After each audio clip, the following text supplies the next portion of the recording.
Great. And go live.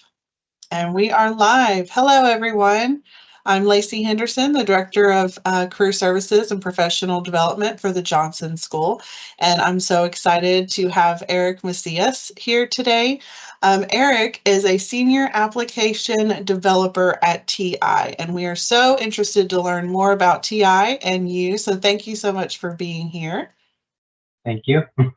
Yeah, let's just dive right in and let our audience kind of know a little bit more about you and what you do, and just kind of give us some of your background. Excellent. Well, thank you for having me today. Again, my name is Erick Macias. I'm a software application developer for Texas Instruments. So TI, I know that a lot of people know it as the calculator company. We're actually one of the top semiconductor companies. So anything electrical around you, most likely TI is in it. So what that means is that we sell both analog and digital chips, which is pretty much everywhere around us. I was born in Cuba. I grew up in Miami, Florida. Growing up, I was fascinated with working on projects where I could come up with an idea and then be able to write the software for it and be able to hold what I was working on. And I did my bachelor's at University of Florida. So I did that in computer engineering. And then later on in my career, I did my master's in computer engineering again at the University of Texas at Dallas. I joined TI, so I've mainly worked at TI since I graduated school. I joined as an intern in 2011. So I've been working there for 14, 15 years now. The first 10 years of my career, I was in the embedded processing side of the business, supporting customers who were either evaluating or using our chips in production as an application and a software engineer. And for the past 5 years, I've been working on the IT organization. So TI has manufacturing sites all over the world. So as a senior application developer, I work in supporting a real-time dispatch, which is it's kind of like the brain of the operations in the fabs, which tells the chips where to go next, like what is the next tool that they're moving into. So. Awesome. Thank you for sharing. Great background, and so glad that you were able to go to school with UTD. So we were glad to have you. Okay, so tell us a little bit about your day-to-day and what does it look like as a senior application developer, if students would like to know. Excellent. So typically supporting the sites, what I like to do, we typically have a 2 to 3 week sprint. So using agile development, what that means is that you align on what are the key features that you want to add on a project that you're working on. So I plan according to that, at the beginning of the week, so that I know when am I going to be developing those features. Typically in the mornings, the first couple of hours, I like to just check my email. With the fabs, typically you may have alerts that come out throughout the night. So you want to make sure that if there's anything critical that you need to plan for the day, you're able to review those. So that's the first thing. That it may be very quiet, it may be very busy, so you may have to move your schedule around according to alerts that are happening at the sites. Then typically we have meetings in the morning to align with the team if there's any help that is needed, what are the key things that are being added. And then I like in the afternoon to have dedicated block times to spend on developing or working on issues that came up earlier on the day. So typically at night is pretty quiet unless something happens at the sites. Yeah. So you may be on a call for 2 to 3 hours, or sometimes it's quiet. So yeah, you never know what you're gonna get, right? And something that I picked up earlier when I started working in IT is that one of my tech leads, he used to have fun Fridays to learn something new. So I picked up on that, where I spend 2 hours on a Friday just reading or trying something different for technology. So that's been a good way to wrap up the week. Oh yeah, that's nice. And you can stay kind of up to date on any trends and just continue to learn and grow. So that's Exactly. Awesome. Okay, so you mentioned earlier that within your background, you transitioned from embedded versus full stack. How was that transition for you, and how did you prepare for that? Excellent. That's a great question. So when I graduated from UF, I really didn't know what I wanted to study when I did my master's. So I know that sometimes you have the ability to go on and continue taking more classes. I really wanted to get the most from the electives that I was going to take throughout the master's. So I took 3 to 4 years off before going back to school. And that really gave me a good idea of what I enjoyed, what did I want to learn more about. For instance, security around the time was huge. So being able to go back to school and take something in security. Mm-hmm. And the other piece that was huge was testing, software testing, automation in embedded systems. That was an area that we wanted to make improvements throughout the team.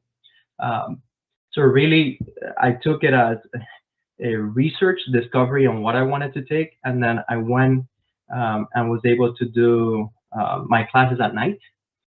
So TI supported taking classes, and they helped pay for school, which was definitely Awesome. nice. Yeah. And so I would be able to go to classes at night, and then for a lot of these classes, then the cool thing is that you had homeworks, but at the same time, I was able to apply what I was learning in classes during my daytime, which was fantastic. That's awesome. Yeah.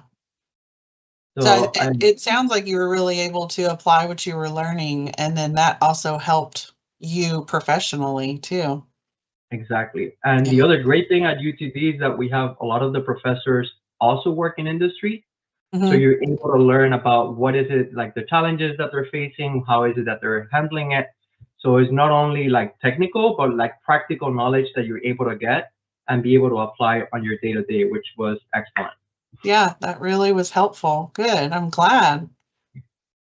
Okay, so now that you've been in industry for over 15 years, what do you see going on in industry today that you think students need to know about? Couple of things. I would say definitely in tech industry, there's always going to be change. So there's always going to be up and down. The great thing is how do you prepare?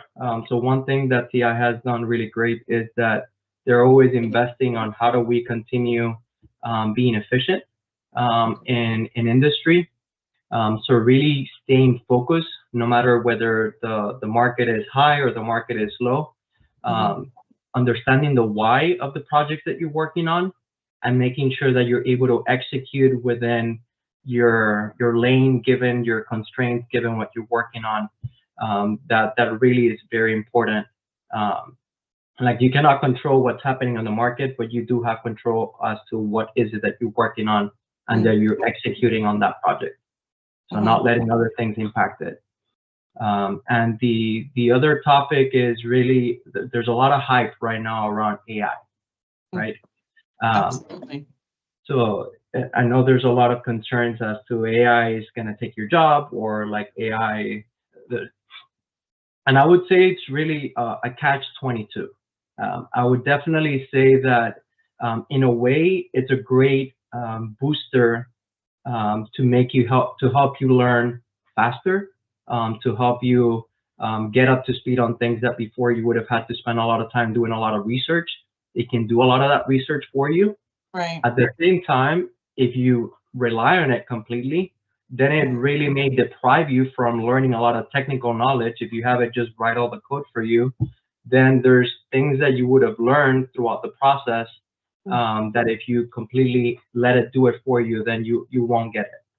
Yeah. So I would definitely say that there's a healthy balance between it, but not completely shying away from it or fully depending on it. So finding a good balance. Yeah, one extreme or the other could be a deficit for you. So yeah, if you completely rely on it, or if you are just rejecting it, that may hurt you in your career. I mean, that's basically what you're saying, right? Exactly. Yeah, that's awesome. Okay, so I know a lot of students that are looking for jobs at TI, either during college or after college, what are some advice that you would give them in securing a job at TI? Like top 3 tips for success. Excellent. Okay. So definitely if you're at school right now, I would definitely recommend to be involved since your freshman or sophomore year. If you already know that you want to do engineering, the sooner that you can be involved, the better that that's going to set you up, whether you're joining IEEE, whether you're joining HKN, Eta Kappa Nu, whether you're joining like SHEP, Society for Hispanic Professional Engineers, is a great way to network with other people that may be in your shoes, or that they're later in their careers where they're already getting internships, where they're already going and starting a full-time position, because there's a lot of great that you can learn from that. And actually, that would be your future network. 5-10 years from now, those are the people you're gonna have on LinkedIn. Those are the people that they're gonna be looking for a job, or you're gonna be looking for a job, and you're like, hey, remember me? Yeah. And really, that's the time where you can fuse and create great relationships in person, and really that would set you up for success at TI or anywhere else that you go. The second piece is, so that's networking within your campus. The other piece is networking in fall and spring career fairs. Yeah. So even if you're a freshman, go network, have your resume, go talk about the projects that you're working in your classes, and meet the different companies that you're interested in working for. There is a great way. Typically, most of the time, the teams that go to campus are the same. So you get to see students that were a freshman who are now a sophomore, who are now a junior, that maybe they were not ready when they were a freshman, but you're like, hey, they've been coming here the last 2 years. I know their name. I know the projects that they're working on. I know they're very motivated, and that makes a huge difference. That's much better than just waiting until you're a junior or senior and then coming up the first time. That's so true. Yeah. You can actually see some of the recruiters or hiring managers can see their growth throughout, the couple semesters that they keep returning. And some students may be a junior and they might be like right at the edge, and then they did a completely 180 and now they're doing fantastic. Yeah. So you're able to see that they committed to what they were working on, and you have good rapport with that person. So I would definitely say that communication and building that relationship, it pays its dividend significantly. So going and showing up is definitely very beneficial. And the last piece, I know that sometimes I was on that boat myself of not being able to get an internship. A lot of times we think about, no, if I didn't get an internship, I'm not going to be able to get a good job, or I'm not going to be able to get a job at TI. So anything that you can do while you're at school, whether it's using AI to come up with ideas, not just being like book smart, but we look for well-rounded students. So if you have something that you're very passionate about, are there opportunities for you to work on a project related to that topic where you're able to put that on your resume, and when you're talking to industry, the passion is going to come out because it's something that you enjoy. And it's not just a project that you have for class, but something that you felt very passionate about. That would definitely help you stand out with Texas Instruments or with anyone else that you're interviewing with. That's great advice. And how involved are you with UTD now or have been? So in the past, so typically I participated a lot in the fall and spring career fairs. So I would go back and spend time with the students. The other way is I stay connected with 2 of the professors that I took while I was at UTD. They were great mentors, and they were software architects in their company, like in the companies that they were working in addition to. So as I mentioned, building good relationships with your colleagues as well as your teachers, because they could be great sounding boards when you're stuck on something that you're working on, or something new that you're being challenged with, and just get a different perspective. So that those are been a couple of the different ways that I've been connected. Yeah.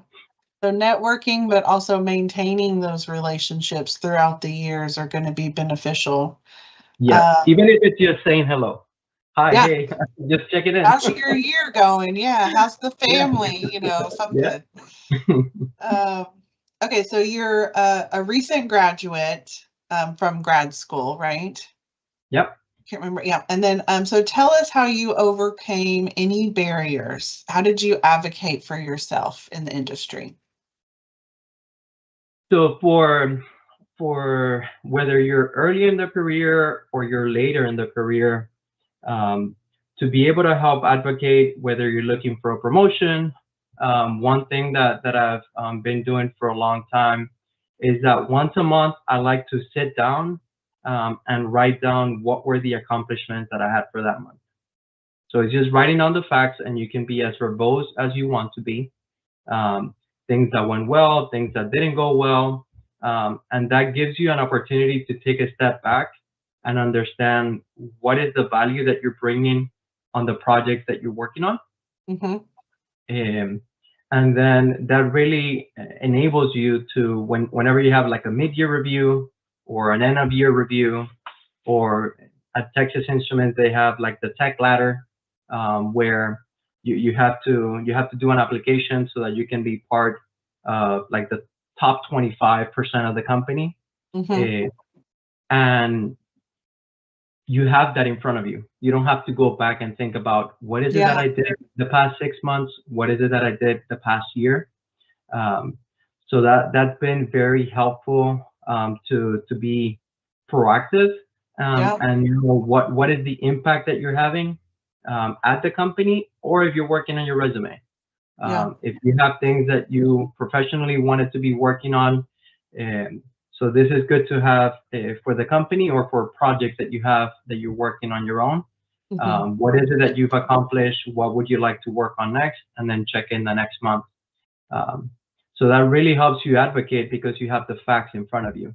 Yeah. It's not so much emotional, but these are the things that I've done. So this is why I feel that I should get the promotion, or these are the things that I need to go work on next.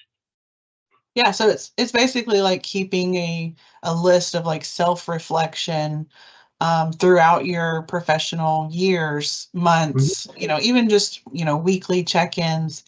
But I really like that because you can easily forget what you've done. You're working so hard sometimes or Mhm. grinding so hard. So yeah, I can totally see that. So yeah, keeping a list of that will help, and then it'll help you to, I guess, also see your attributes and talk to your manager about the things that you've done. So really good. Okay, so we're kind of wrapping up here. Any final words, any other advice that maybe we didn't talk about or I didn't ask that you would like to talk to our audience about? So I would say that definitely in tech, um, it's really early to burn out with how much work there is. So I would definitely say, keep in mind that your career is a marathon, not a sprint. Oh, Uh, great. so there will always be a lot of work to be done. So it's essential to be able to find things outside of work that you're passionate about. Whether you like running, whether you like going and reading. I enjoy practicing martial arts. So Nice. sometimes just being able to step away from work, that helps you. Sometimes your mind continues to work on the problems that you were working on, Mm-hmm. and you're able to find solutions that you wouldn't have found otherwise. Mm-hmm. So sometimes taking a step away from it, it would be beneficial rather than staying longer, and not being able to have that quality time. Yeah, which I think that's great advice really for any industry too. I mean, if you're a writer and you get, you know, writer's block, or if you're an artist and you kind of get stuck in that, or in Mhm. tech, you can get so caught up to where you kind of forget to take care of yourself or, yeah, be able to brainstorm. So I love that. Thank you so much for sharing and for being with us today. I know students will really, really enjoy and want to hear from you. If they weren't able to hop on live, they'll be able to view this at a later time. So we appreciate you taking time out of your day to be with us. Thank you so much for having me. Feel free to add me on LinkedIn if you have any questions.